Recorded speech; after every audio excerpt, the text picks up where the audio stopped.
నమస్తే, welcome to Y news. నేను Kalyani. The news sponsored by Vaira family restaurant, national highway, Tetagunta. నోరూరించే వంటకాలు, అసలైన మసాలా దమ్ముతో అదిరిపోయే నాన్ వెజ్ రుచులు మీకోసం. విచ్చేయండి Vaira family restaurant, national highway, Tetagunta, Tuni మండలం, కాకినాడ జిల్లా. చంద్రబాబు నాయుడు సీఎంగా ఉన్నంత వరకు ఆర్టీసీ ప్రైవేటు పరం అవ్వదని, ఇది అపోహ మాత్రమేనని, కొన్ని విభాగాల్లో మాత్రమే పీపీపీ పద్ధతిలో ప్రైవేటు సంస్థలకు ఇవ్వటం జరుగుతుందని రాష్ట్ర రవాణా, యువజన మరియు క్రీడల శాఖ మంత్రి మండిపల్లి రాంప్రసాద్ రెడ్డి అన్నారు. విశాఖ సింహపురి కాలనీలో ఉన్న ఆర్టీసీ స్థలంలో ఈ బస్ డిపో, పవర్ రూమ్ ను మంత్రి ప్రారంభించారు. ఈ సందర్భంగా మంత్రి మాట్లాడుతూ, ముఖ్యమంత్రి చంద్రబాబు నాయుడు గారి ఆదేశాల మేరకు రాష్ట్రంలో ఎలక్ట్రిక్ బస్సులు నడవనున్నాయని, విశాఖకు 100 బస్సులు కేటాయించామని అన్నారు. విశాఖ కేటాయించిన 100 ఎలక్ట్రిక్ బస్సుల నిర్వహణకు ఆధునిక పవర్ రూమ్ సిద్ధంగా ఉందని, దీంతో పాటు సబ్ స్టేషన్, ఛార్జింగ్ స్టేషన్ తదితర మౌలిక సదుపాయాలు వేగంగా పనులు జరుగుతున్నాయని, మరో 2-3 నెలల్లో ఈ బస్సులు అందుబాటులోకి వస్తాయని ఆయన వెల్లడించారు. కార్యక్రమంలో APSRTC Vizianagaram zone executive director G Vijayageetha, Visakha జిల్లా ప్రజా రవాణా అధికారి బి అప్పలనాయుడు పాల్గొన్నారు.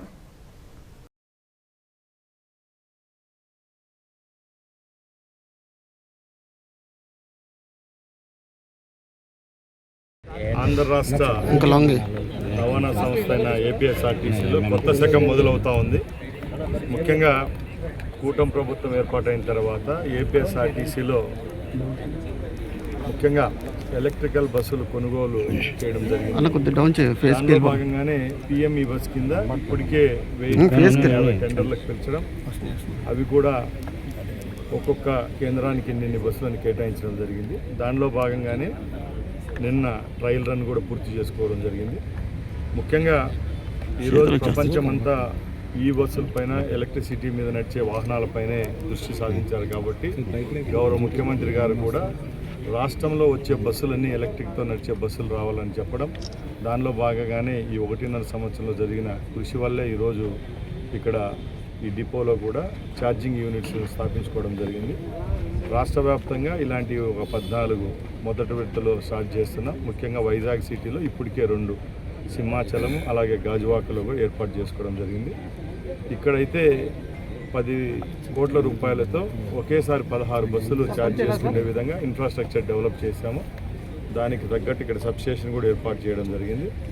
ముఖ్యంగా రాష్ట్రంలోనే పెద్ద పట్టణమైన వైజాగ్ను దృష్టిలో పెట్టుకొని ఇక్కడ ఉండే కనెక్టివిటీని, రోడ్ ట్రాన్స్పోర్ట్ని మెరుగుపరిచే విధంగా ఈరోజు ఇక్కడ 100 బస్సులు నడిపేదానికి కూడా ఏపీఎస్ఆర్టీసీ చర్యలు తీసుకుంటా ఉంది. దానిలో భాగంగానే రేపు 1వ తారీఖున గౌరవ ప్రధానమంత్రి గారు, ముఖ్యమంత్రి గారు భోగాపురం ఎయిర్పోర్ట్ను కూడా లాంఛనంగా ప్రారంభిస్తున్నారు. కాబట్టి ఏ విధమైన సమస్యలు లేవనెత్తకుండా ప్రయాణికునికి సిటీలో నుంచి, అన్ని ప్రాంతాల నుంచి భోగాపురం ఎయిర్పోర్టుకు ఏదైతే ఈవీ బస్సులు ఉన్నాయి, ఏసీ బస్సులు నడిపేదానికి ఇప్పటికే చర్యలు తీసుకున్నాం. ట్రయల్ రన్ కూడా అయిపోయింది.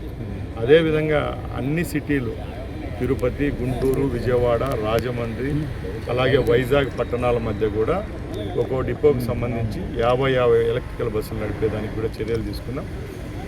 దీంట్లో కొత్త విశేషం ఏమంటే, పర్యావరణాన్ని కాపాడుకోవడం ఎంత అవసరమో ఈ రాష్ట్ర ప్రభుత్వం తీసుకున్న చర్యల వల్ల కూడా మీ అందరికీ అర్థమవుతోంది. కాబట్టి ఈ సంవత్సరం మనం చూసాము, ప్రపంచవ్యాప్తంగా డీజిల్ కొరత, పెట్రోల్ కొరత వల్ల రేపు రాబోయే కాలంలో లేవనెత్తే సమస్యలు దృష్టిలో పెట్టుకొని ఏపీఎస్ఆర్టీసీ ఫ్లీట్ అంతా ఎలక్ట్రిఫికేషన్ చేసేదానికి ఇది ఒక ముందడుగుగా చెప్పదలుచుకోవచ్చు.